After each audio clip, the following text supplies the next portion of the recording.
지키고 싶진 없었어. 그래서 거칠 게 없었고. 근데 나 이제 내가 지키고 싶은 사람이 생겼어. 제발, 제발. 제발, 제발.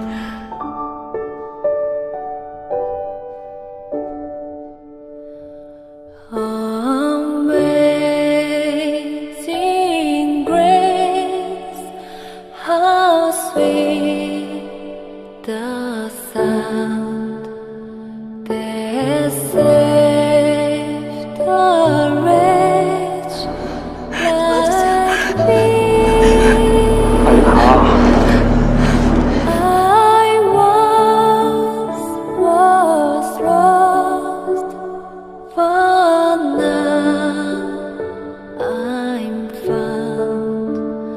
Was blind, but now I see.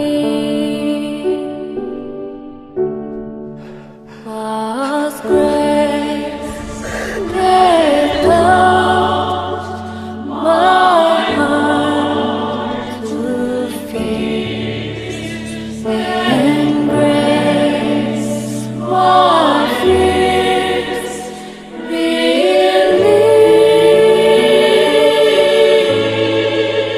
How precious is that grace appeared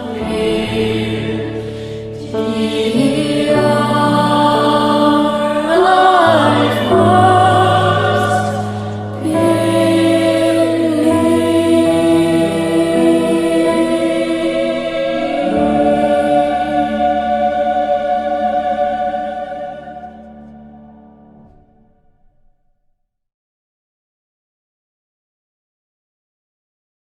Halo Bapak Ibu sekalian, tiba saatnya kita bertemu kembali di dalam kuasa Tuhan dan bagaimana kita menerima kekuatan Tuhan dengan luar biasa.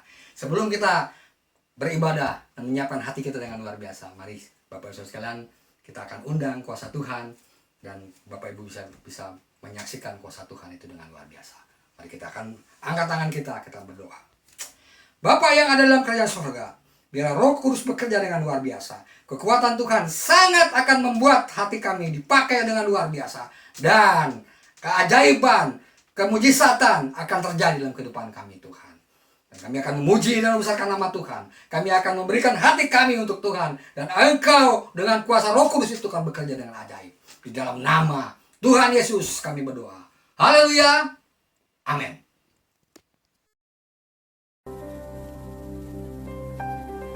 Malam hari ini kita percaya bahwa ketika umatnya menyembah Dia, kuasa dari surga tidak akan bisa ditahan. Yang setuju boleh katakan amin. Berapa di antara Bapak Ibu Saudara yang datang malam hari ini tidak ada yang terkecuali satu kerinduan kita hanya untuk menyembah Tuhan. Boleh lambaikan tangan saudara tinggi di hadapan Tuhan. Boleh kita beri sorak-sorai yang terbaik bagi Tuhan. Apapun keadaan kita malam hari ini, tapi saya percaya ketika kita ada di tempat ini karena kita memilih untuk menyembah Dia. Haleluya. You are worthy to be praised, oh God.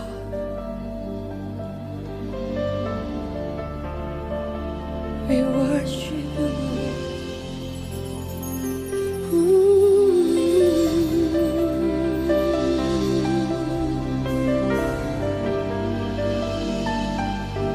Kami menyembah-Mu Tuhan. Kami tinggikan Engkau malam hari ini Tuhan. Thank you Jesus.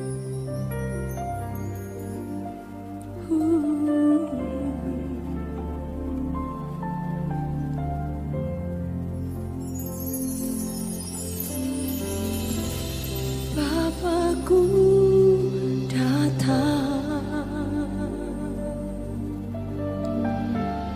menyembah-Mu di sini. Ku percayakan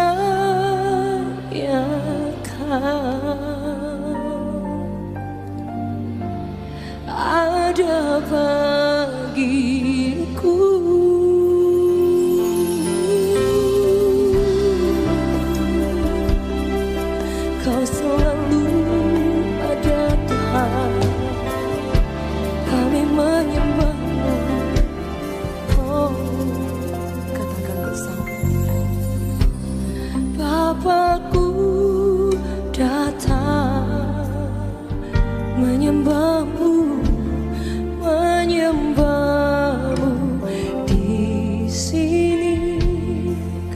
percaya, ku percayakan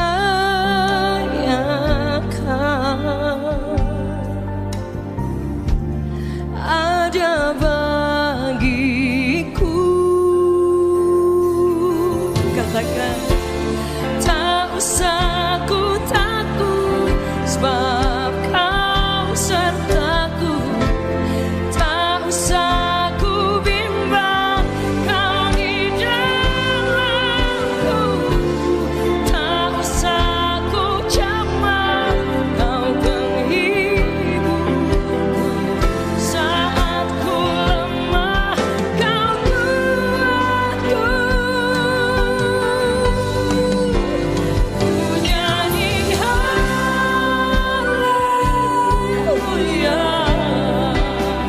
ku nyanyi haleluya. Sungguh kau hebat, ajaib perkasa perbuatanmu. Kami nyanyikan bagimu, ku nyanyi haleluya. Worship you Lord, ku nyanyi haleluya. Sungguh kau hebat, ajaib perkasa perbuatanmu. Di hidupku, saya rindu kita nyanyikan pujian ini. Malam hari ini kita datang kepada Bapa. Oh, Bapakku datang menyembahmu di sini. Kami percaya, ku percaya ada bagiku, ada bagiku. Boleh saya jemput kita bangkit berdiri Bapak Ibu Saudara, sepakat sama-sama katakan, tak usah ku takut, sebab kau sertaku. Tak usah ku bimbang, kau di dalamku. Tak usah ku camang, saat ku lemah, kau kuatku. Lift up your hands. Ku nyanyi haleluya.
Kami tinggikan nama-Mu, kami sanjung tinggi nama-Mu Tuhan. Kau yang mengalami kebaikan Tuhan. Apapun keadaan kita hari ini, ada tangan Allah yang tidak kelihatan yang selalu ada ketika umatnya memilih untuk menyembah Tuhan. Haleluya.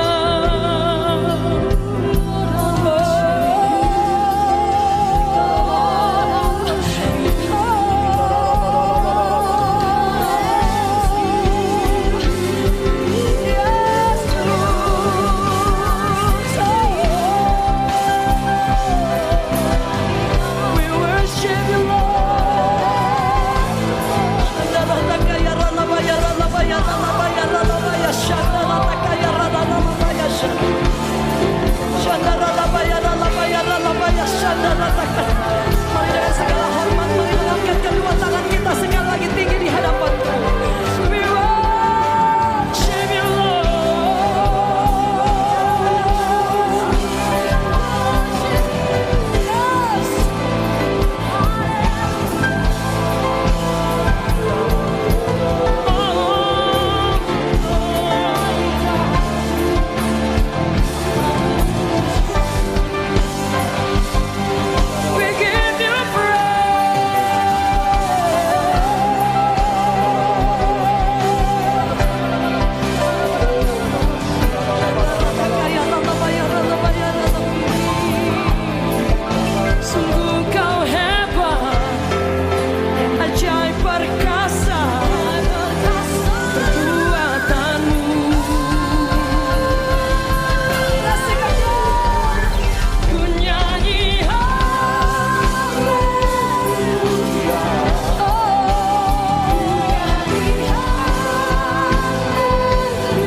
Engkau Allah yang dahsyat. Bapa yang ada dalam kerajaan sorga, kami sangat mengucapkan syukur terima kasih jikalau Engkau menyatukan hati kami dengan kuasa kekuatan yang luar biasa. Dan kami telah memberikan yang terbaik pada saat kami menyembah Engkau Tuhan. Kami memberikan sesuatu yang terbaik buat hidup kami dan kami menerima kuasa daripada Engkau. Dan hari ini Tuhan, kami akan mendengarkan kekuatan daripada Engkau. Biar kekuatan ini bukan sekedar kekuatan biasa, tapi kekuatan yang sangat luar biasa yang berasal daripada Tuhan, yang hidup itu Tuhan. Terima kasih Tuhan, kami mau pakai Tuhan hati kami Tuhan untuk dapat memberikan yang terbaik buat hidup kami. Haleluya. Amin. Bapak Ibu sekalian, kita di rumah Tuhan kita, yaitu pada saat kita menyaksikan bagaimana kuasa Tuhan, demonstrasi kuasa Tuhan bekerja dengan ajaib. Nah, ada satu pertanyaan dalam kehidupan kita. Mungkinkah dalam hidup kita itu yang ditampilkan kekuatan Tuhan atau kekuatan diri kita? Yang terpenting dalam hidup kita adalah biarlah kekuatan Tuhan menjadi kehidupan yang jelas.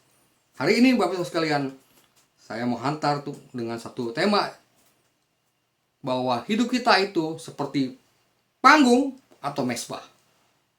Nah, Bapak Ibu sekalian, kita akan membedakan bagaimana panggung yang selama ini Bapak Ibu sekalian tahu bahwa panggung itu mengutamakan satu yang berjiwa egois dan berjiwa diri kita sendiri. Tapi mesbah adalah jiwa daripada bagaimana kita menyembah Tuhan dengan sungguh-sungguh. Ada hasil yang dicapai dan hasil ini kita lihat dengan luar biasa. Seperti apa ini hasilnya?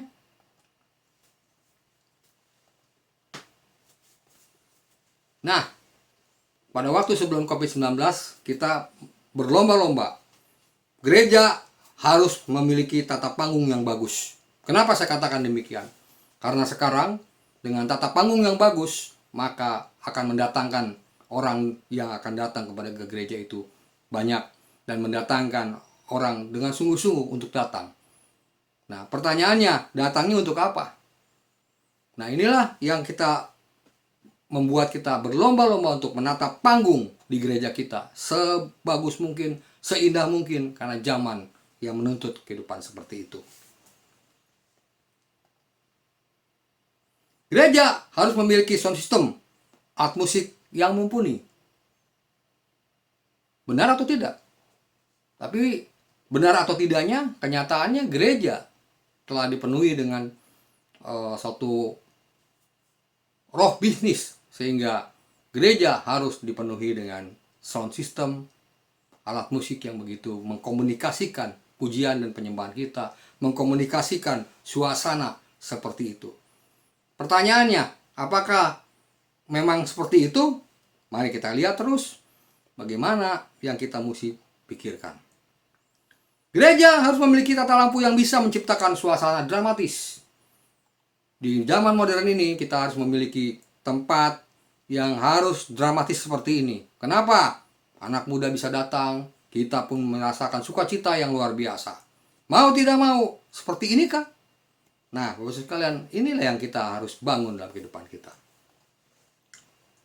Gereja harus didukung videotron yang lebar dan besar, sehingga gereja kelihatannya wah, gereja kelihatannya membanggakan, gereja kelihatannya benar-benar gereja yang kita butuhkan. Nah, biasanya gereja pun harus memiliki bintang di atas panggung. Entah penyanyi yang terkenal menyedot orang untuk datang ke gereja itu, entah yang penyanyi punya talenta bagus, musik pujian yang begitu bagus, sehingga gereja itu dapat dipenuhi jiwa entertain yang luar biasa, sehingga orang datang bertemu dengan Tuhan dan mendapatkan kuasa Tuhan. Benarkah seperti itu? Jadi Bapak Ibu sekalian, 5 komponen di atas merupakan menjadi tontonan gereja di saat sebelum pandemi COVID-19 terjadi. Nah, di saat kondisi sekarang, apakah seperti itu? Bukankah kita menginginkan seperti itu? Bukankah dari lubuk hati yang terdalam kita pun menginginkan seperti itu? Supaya apa? Suasana. Dan saudara akan lihat di saat ini pun, walaupun kita kebaktiannya tidak seperti apa yang dulu kita lakukan, tapi dengan ibadah online, dengan seperti apa yang kita lihat sekarang itu berseliweran, YouTube berseliweran juga kebaktian-kebaktian yang sifatnya online dengan kemasan-kemasan yang begitu menarik. Pertanyaannya, sudahkah memenuhi permintaan hati Anda? Sudahkah memenuhi permintaan iman Anda? Sudahkah semua ini memenuhi kebutuhan Bapak Ibu Saudara sekalian dalam beribadah?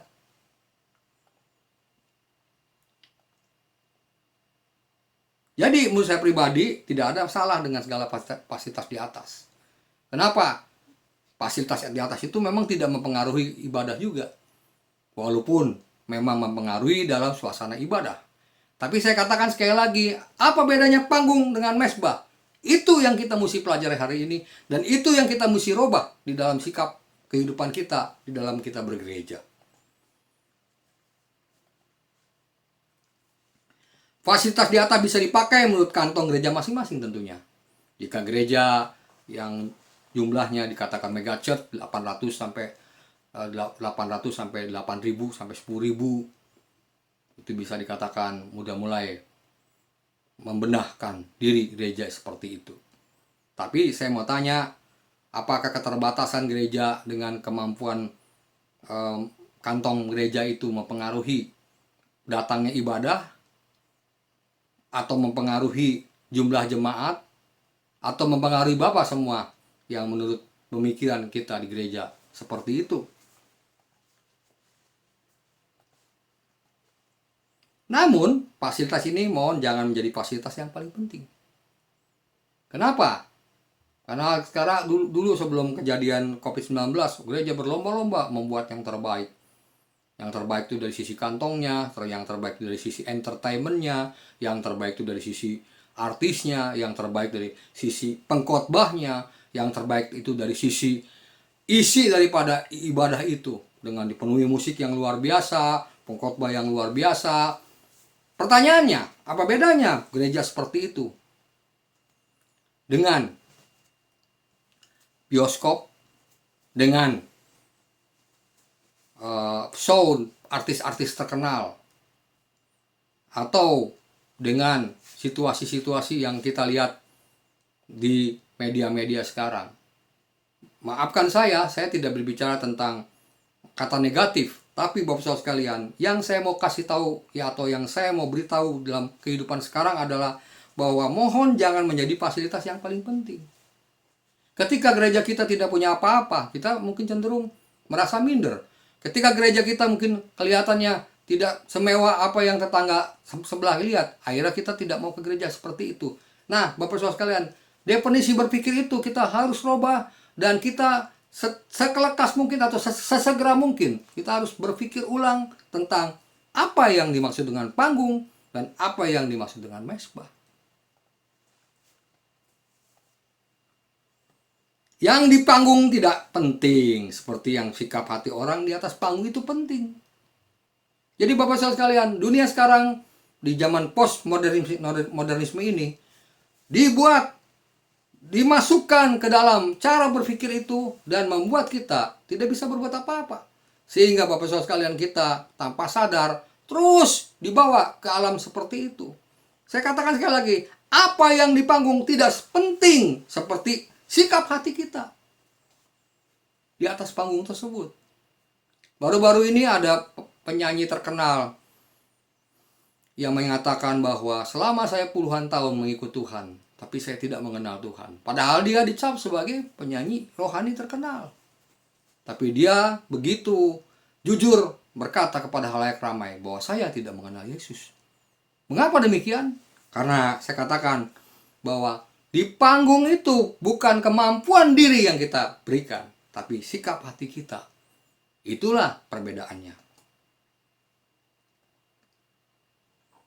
Mezbah dan panggung, dua hal yang berlawanan, tetapi keberadaannya dalam hidup kita seringkali sulit dibedakan. Kapan itu kita disebut mezbah, kapan itu disebut panggung? Kita bingung dengan panggung dan mezbah. Kita bingung sekarang diputar balik, mana yang mezbah, mana yang panggung. Bukankah dari kata ini mengatakan bahwa panggung dan mezbah itu berbeda? Kalau panggung, nanti kita akan lihat bagaimana perbedaan dengan mezbah. Tapi Bapak Saudara sekalian, hari ini mari kita akan melihat bagaimana kuasa Tuhan telah menguasai hidup kita. Seperti pujian tadi, menguasai hidup kita. Dan sengaja saya bikin durasi agak panjang supaya kita mengerti bahwa kuasa Tuhan itu bekerja dengan luar biasa. Dan kalau Bapak Ibu sekalian setel lagu pujian itu terus tanpa dilewati, maka Bapak Ibu akan melihat bagaimana kuasa Tuhan bekerja dengan ajaib. Dan bagaimana ajaibnya Tuhan bekerja dengan luar biasa. Itulah yang membedakan mezbah dan panggung. Karena kedua hal tersebut berada di ranah batin yang tidak kasat mata, tidak kelihatan. Tidak sama sekali apa yang dilihat oleh mata kita tidak akan terlihat. Mana yang mezbah, mana yang panggung. Bahkan yang punya batin pun seringkali tidak bisa membedakan. Seperti tadi saya bilang tadi. Ya enggak? Penyanyi terkenal itu mengatakan, saya sering menyanyi, memberikan sesuatu yang luar biasa. Padahal saya hanya mencari uang. Padahal saya hanya memberikan sesuatu bakat saya kepada orang. Bukan berkat yang diterima, bukan sikap hati. Sehingga dia tidak mengenal Yesus.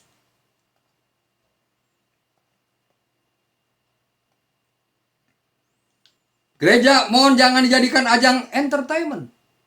Sehingga gereja menjadi panggung, bukan mezbah. Mari kita di tengah COVID-19 ini, kita mau tidak mau harus merubah sikap, saya katakan. Supaya kita bisa mendefinisikan panggung dan mezbah ini dengan baik. Baru-baru ini saya membaca suatu buku yang mengatakan gereja analog.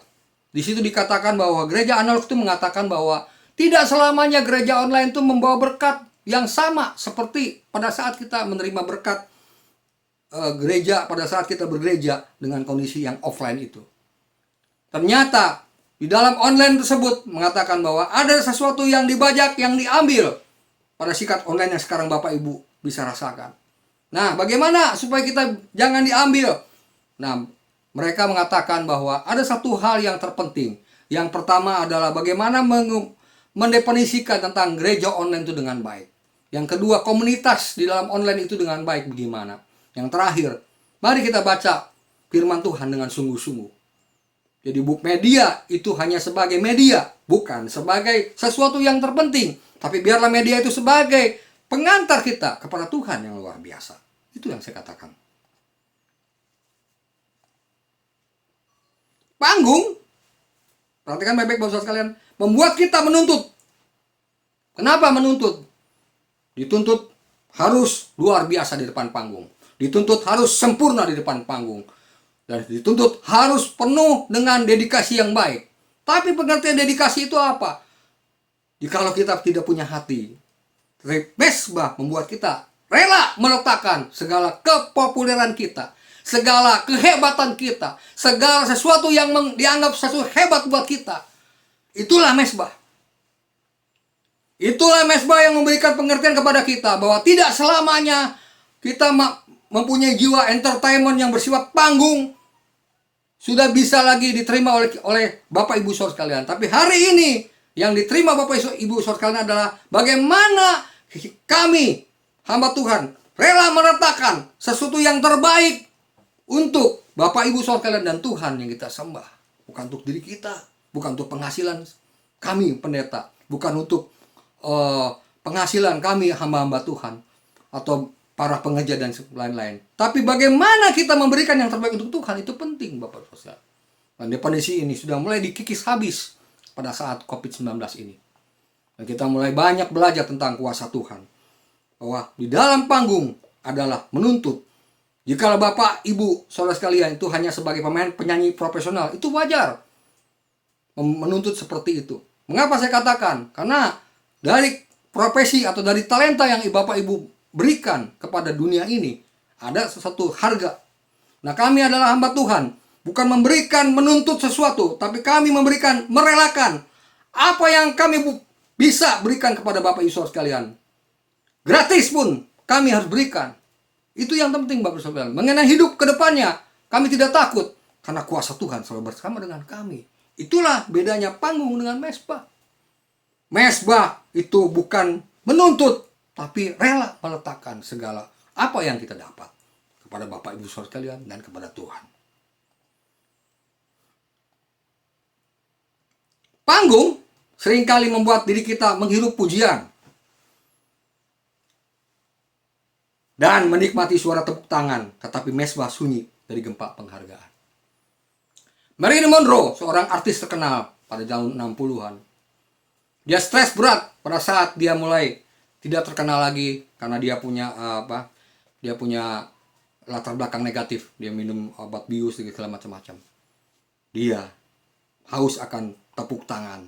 Dia haus akan pujian pada banyak orang. Ketika pujian itu sudah hilang, makin stres. Whitney Houston juga sama, Bapak Saudara sekalian. Ketika dia di tengah keterpurukannya, dia merindukan pujian, hirup pujian, dan menikmati suara tepuk tangan. Tepuk tangan itu sudah mulai tidak ada. Mengapa? Karena dia sudah terlibat dengan obat-obat bius. Sehingga Bapak Saudara sekalian, itulah akibatnya. Jangan kaget Bapak Ibu Saudara sekalian. Mengapa sekarang saya tidak menuduh artis-artis rata-rata tertangkap karena kasus narkoba. Karena kenapa? Panggung membuat dirinya menghirup pujian dan menikmati suara tepuk tangan. Ketika pujian dan tepuk tangan itu tidak ada, dia cari dengan berbagai cara. Tetapi mesbah adalah sunyi dari penghargaan. Mesbah artinya meletakkan segala ego kepada Tuhan. Memberikan yang terbaik kepada Tuhan. Itu yang terbaik. Itu yang saya katakan bahwa kehidupan kami, orang-orang yang percaya kepada Tuhan, dan membimbing Bapak Ibu Saudara sekalian ke jalan yang sungguh-sungguh adalah bukan mendapat pujian, bukan mendapat sesuatu yang luar biasa. Justru dengan dari gembita dan sunyi dari gembita dan penghargaan, dari tepuk tangan, dari macam-macam. Itulah kekuatan kami.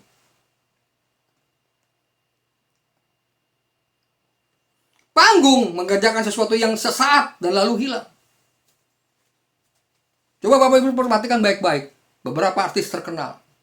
Ketika dia terkenal, dia selalu pasang target terus.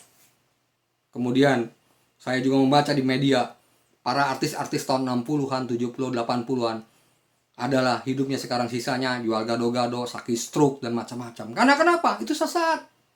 Tidak abadi. Tapi mesbah mengerjakan sesuatu yang kekal.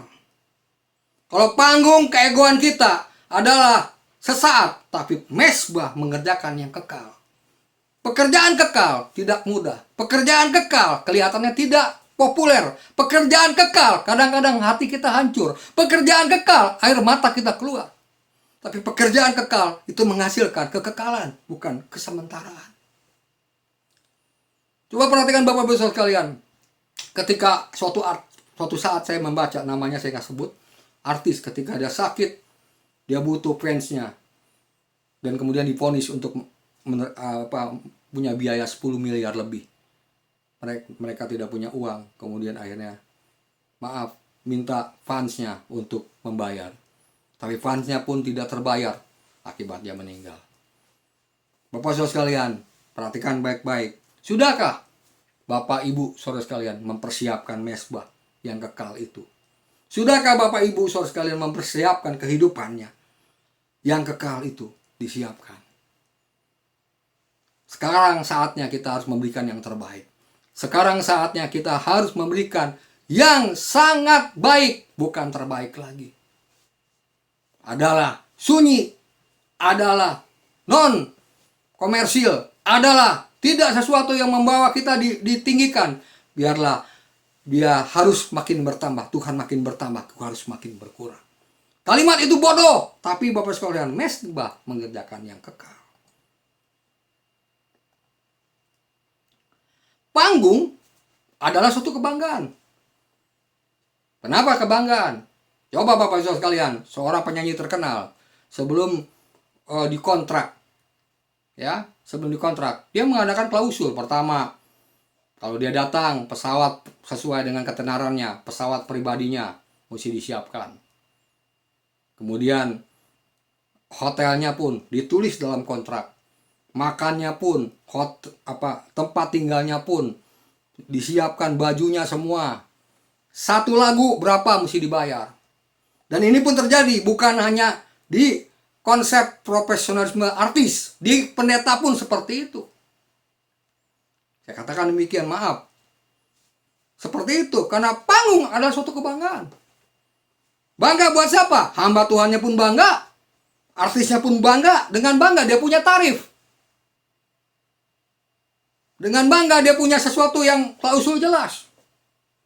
Michael Jackson ketika mau diundang ke Indonesia, kalau dia mau, dia minta berapa triliun untuk biaya grupnya datang, tim kesehatannya, dan semuanya. Kehidupan yang di Amerika yang begitu wah, harus kita bayar. Nah, Bapak Saudara sekalian, apakah mesbah itu bisa seperti itu?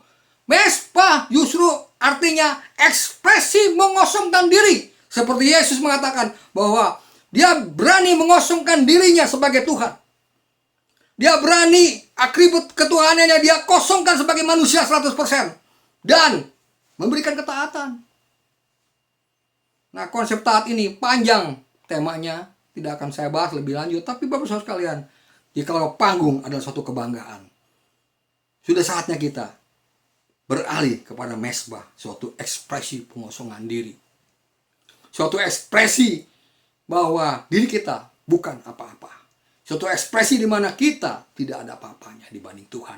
Karena dialah yang pemilik hidup ini. Karena dialah yang memberikan kehidupan buat kita. Karena dialah, tanpa Yesus di sisiku, tanpa Yesus menopangku, tanpa Yesus memberiku, ku takkan jatuh. Artinya, hidup kita gak ada apa-apanya. Ekspresi pengosongan diri. Bapak Ibu Saudara sekalian, saya mau undang, biarlah kita membuat hati kita seperti itu. Itulah artinya panggung dan mesbah. Panggung selalu mendorong kita untuk berebut yang paling depan. Bapak Ibu sekalian, jika saudara melihat beberapa film-film atau drama-drama, yang menentukan drama itu bakal bisa ditonton lagi adalah rating. Betul? Bapak Ibu mau nonton sesuatu, lihat ratingnya. Apakah bintangnya, ratingnya ada bintang 5, bintang 2, bintang 3. Bapak Ibu lihat, kalau zaman dulu, lihat CD atau VCD. Sekarang sudah masuk ke Netflix apa gitu kan, ada bintangnya. Ratingnya. Sebelum Bapak Ibu nonton film, dengar dulu resensinya. Bahkan sekarang pun di YouTube sudah mulai keluar perbab-perbabnya, adegannya apa, yang menarik apa, diulas dengan luar biasa. Panggung selalu untuk merebut yang paling depan. Tetapi mesbah membuat kita bersedia di paling belakang, di paling bawah, diinjak-injak supaya saudara bisa naik. Kalau panggung, saya yang paling depan, saya yang paling populer, saya yang paling hebat. Tapi mesbah, dia harus makin bertambah, gua harus makin berkurang. Tidak ada yang hebat, tidak ada yang luar biasa selain Tuhan yang kita sembah, itu hebat. Itu Bapak Saudara sekalian. Kalau Bapak Ibu Saudara sekalian terjebak dengan kondisi seperti ini, mari kita sama-sama melihat bahwa filosofi tentang berebut yang paling depan dengan di paling bawah atau diinjak-injak, sekarang lebih enak mana posisinya? Kalau sekarang Bapak Saudara sekalian, Bapak Ibu Saudara sekalian pasti galau. Kenapa? Untuk menonton film harus baca referensinya, untuk mendapat sesuatu yang menarik itu ratingnya yang ditentukan. Jadi hidup saudara dengan saya bukan ditentukan dengan diri kita kepada Tuhan, tapi rating yang menentukan kita. Ada satu artis di Korea, menikah pun dijodohkan oleh masing-masing agensinya. Bercerai pun diceraikan oleh agensinya masing-masing. Karena rating. Bukan sekarang kita hidup seperti itu, Bapak Saudara sekalian. Karena rating. Bapak Ibu Saudara sekalian menikah dengan siapa? Yang akan menaikkan taraf hidup. Bukan melihat bahwa hidup kita harus yang terbaik untuk Tuhan. Kenapa Bapak Ibu Saudara sekalian seperti itu? Dunia membuat seperti itu. Apakah kita salah? Saya katakan tidak salah, tapi keliru. Kenapa saya katakan keliru? Karena Bapak Ibu Saudara sekalian tidak bisa membedakan mana panggung, mana mesbah.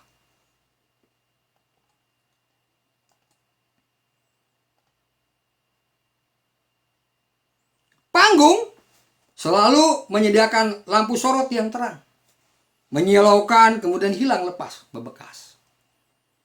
Saya ulangi lagi, panggung selalu menyediakan lampu sorot yang terang. Ketika bintangnya terang, semua diambil. Ketika bintangnya terang, khotbah di mana-mana diambil. Ketika bintangnya terang, dimakan semua tuh jatah khotbah, jatah tampilnya, menyilaukan kemudian hilang tanpa bekas.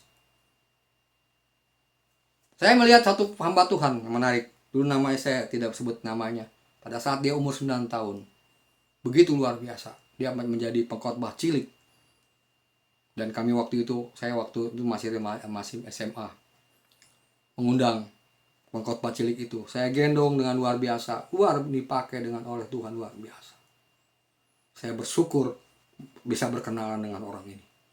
Begitu luar biasa, khotbah tanpa teks. Kemudian Tuhan beri iluminasi atau berikan Roh Kudus bekerja dengan luar biasa, dibicaranya luar biasa. Menemplak hati kita masing-masing. Tapi apa bagi saudara sekalian yang kita dengar? Ketika dia usia 20 tahun, dia kena narkoba. Dan sekarang Bapak Saudara sekalian, dengan kondisi sangat menyedihkan. Yang terdahulu menjadi kemudian. Kenapa? Karena sangat terang, menyilaukan. Bapak Ibu sekalian, hari ini saya mau tanya, jika ada satu kesempatan besar yang hari ini Bapak Saudara dapat, apakah saudara ambil atau tidak? Saya tidak mengatakan boleh ambil, boleh tidak. Tapi ingat, panggung dan mesbah itu berbeda prinsip, filsafatnya berbeda. Panggung selalu menyediakan lampu sorot yang terang, menyilaukan kemudian hilang tanpa bekas. Tetapi mesbah, titik kecil, sinar kecil, yang kian lama terang, namun akhirnya menjadi suluh yang cemerlang. Seperti pelita di tengah kegelapan di gambar ini. Seperti lampu-lampu kecil yang menyarat, memberikan gambar terang. Yang membuat terang bukan karena lampu sorotnya, tapi lampu-lampu kecil ini jikalau lampu itu yang terang itu sudah mati. Itulah hidup kita. Itulah cara beribadah kita. Itulah cara bergereja kita. Itulah cara percaya kita kepada Tuhan.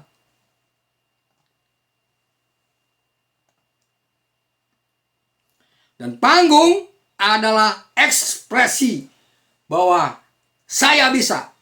Aku mampu. Aku, dan aku. Dalam bahasa saya, nu mane ker aing, nu aing ker aing. Yang kamu buat saya, yang saya tentunya buat saya. Semuanya aku. Ketika keakuannya digeser, terjadi pembunuhan, terjadi pergeseran, terjadi semuanya. Karena yang dicari adalah aku. Saya, dan saya. Tetapi mesbah adalah ekspresi aku hamba yang dimampukan. Semua itu karena Tuhan. Kalau Tuhan memberikan yang terbaik dalam kehidupan kita, ya walaupun tidak terbaik pun, semua karena Tuhan. Semua karena anugerah Tuhan. Semua karena milik Tuhan diberikan kemampuan atau diberikan kesempatan kepada kita sama-sama bahwa ini adalah milik Tuhan, tapi sudah diberikan kepercayaan oleh Tuhan kepada kita. Itulah Bapak Ibu sekalian yang kita bisa lihat bagaimana kuasa panggung dan mesbah memberikan yang terbaik buat hidup kita. Panggung seringkali membuat kita merasa aku adalah yang terutama dan penting. Jikalau saya tidak penting, maka orang akan kita geser. Jikalau saudara adalah yang paling hebat, sekarang tidak hebat, tetap mengasahkan yang paling penting. Bukankah sekarang gereja juga harus bergumul banyak tentang seperti ini? Bukankah warga jemaat pun harus seperti ini kita berpikir? Bahwa panggung seringkali membuat kita merasa aku adalah yang terutama dan terpenting. Bukankah selama ini kita beribadah bukan beribadah? Bukankah selama ini kita beribadah mencari teman bisnis? Hei anak muda, bukankah beribadah itu mencari bukan Yesus tapi ses? Ketika saudara dengan saya memberikan pelayanan kepada Tuhan, hanya kemampuan, hanya karisma, bukan sesuatu yang terbaik untuk Tuhan. Artinya hanya talenta saja, tapi bukan dimampukan dengan luar biasa. Sehingga mesbah membuat kita tersungkur dan gemetar. Raja Daud adalah contohnya. Dia begitu menghargai bait Allah. Sehingga ketika dia berperang pun atau berbuat sesuatu pun, dia selalu menghadap bait Allah. Dalam hidupnya pun, ketika ditegur sama Nathan, kamu yang salah. Dia langsung datang ke bait Allah, dia menggoyakkan bajunya. Dia berkata, saya salah Tuhan. Resikonya, dia tanggung. Dengan gemetar, bahwa kita bukan siapa-siapa. Itulah yang dikatakan oleh mesbah. Itulah yang dikatakan secara profetik kepada kita. Bahwa dengan gemetar dan sadar bahwa kita bukan siapa-siapa.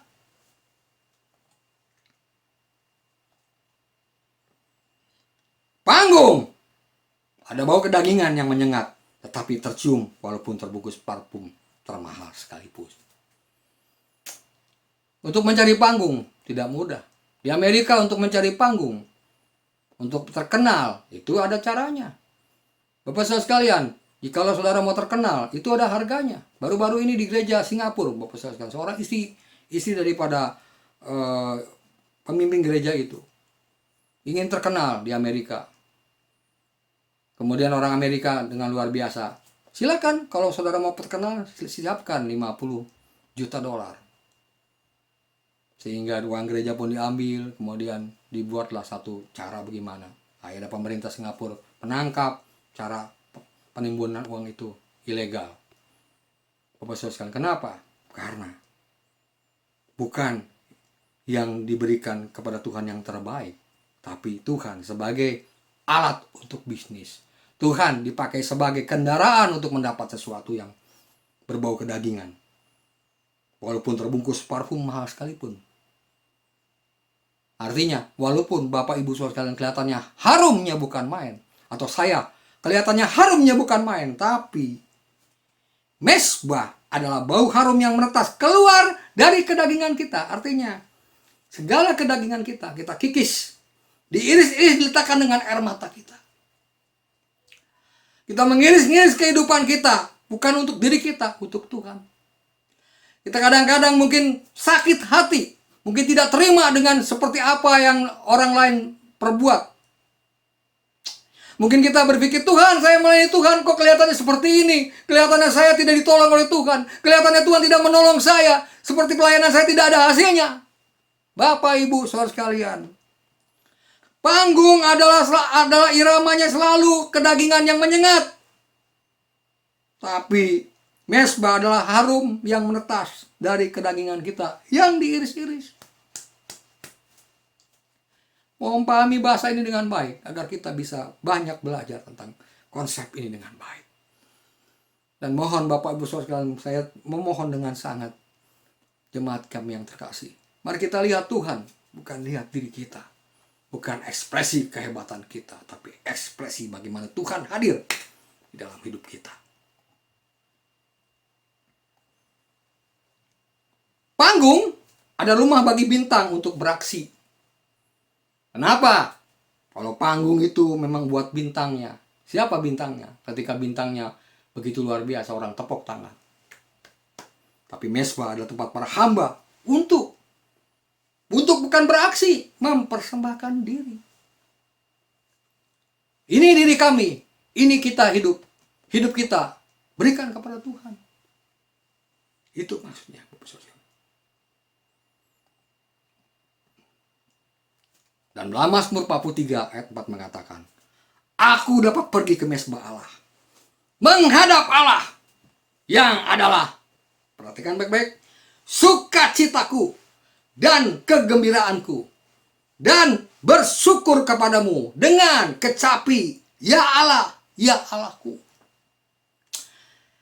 Hidup kita di dalam genggaman Tuhan, hidup kita di dalam Tuhan. Kalau kita tahu bahwa segala ujung pangkal kehidupan adalah milik Tuhan, mari kita menyembah Tuhan. Bukan untuk orang menyembah kita. Bukan orang atau Tuhan menyembah kita. Sebagaimana Aladin kepada saat kesulitan tinggal gosok dan bilang dia pasti mengikuti.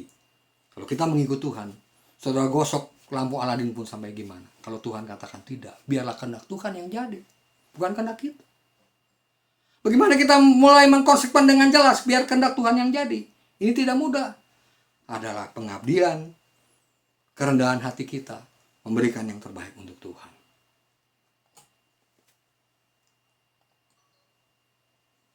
Marilah kita renungkan, apakah kita menjadikan gereja sebagai mesbah Tuhan? Saya ulang lagi, mari kita renungkan apakah menjadikan hati kita atau gereja itu sebagai mesbah Tuhan atau panggung hiburan. Di lubuk hati kita terdalam itu adalah gereja kita. Di lubuk hati terdalam kita itu adalah iman kita. Di lubuk hati kita terdalam itu adalah kehidupan kita dari hari ini sampai selama-lamanya. Menentukan bagaimana kita hidup, menentukan bagaimana kita mati. Dan bagaimana kita mati mencerminkan bagaimana kita hidup. Itulah mesbah, bukan panggung. Mari kita akan lihat kekuatan Tuhan. Mari kita lihat bagaimana Tuhan bekerja dengan ajaib.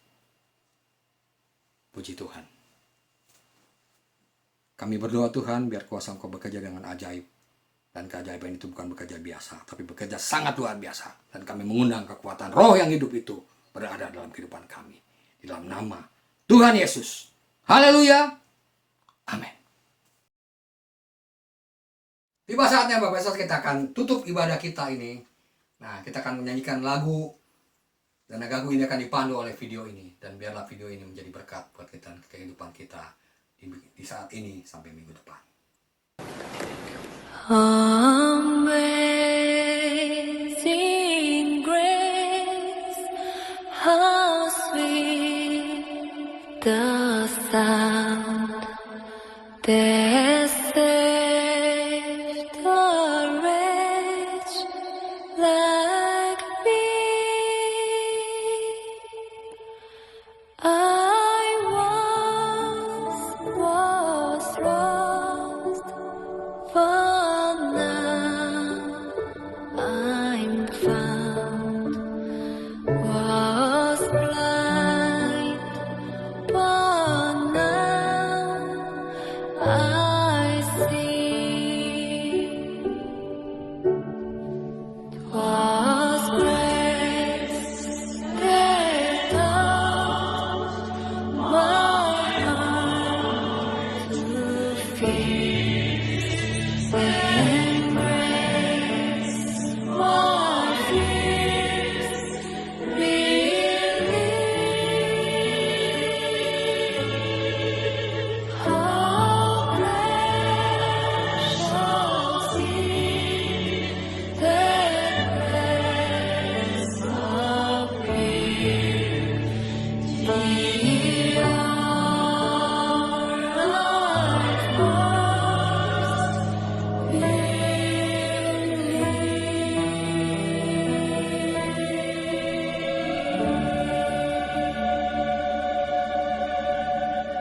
Saudara-saudara sekalian, diberkatilah ketika engkau keluar daripada tempat ini, dari hati Bapak Ibu saudara sekalian, menuju minggu depan, menyiapkan hati dengan konsep online ini. Diberkatilah buah kandungan engkau, diberkatilah bakul nasi engkau, diberkatilah ladang engkau, dan diberkatilah apa yang menjadi doa pribadi engkau. Dari hari ini sampai Tuhan datang yang kedua kali, di dalam nama Tuhan Yesus. Katakan haleluya, haleluya, haleluya, amin.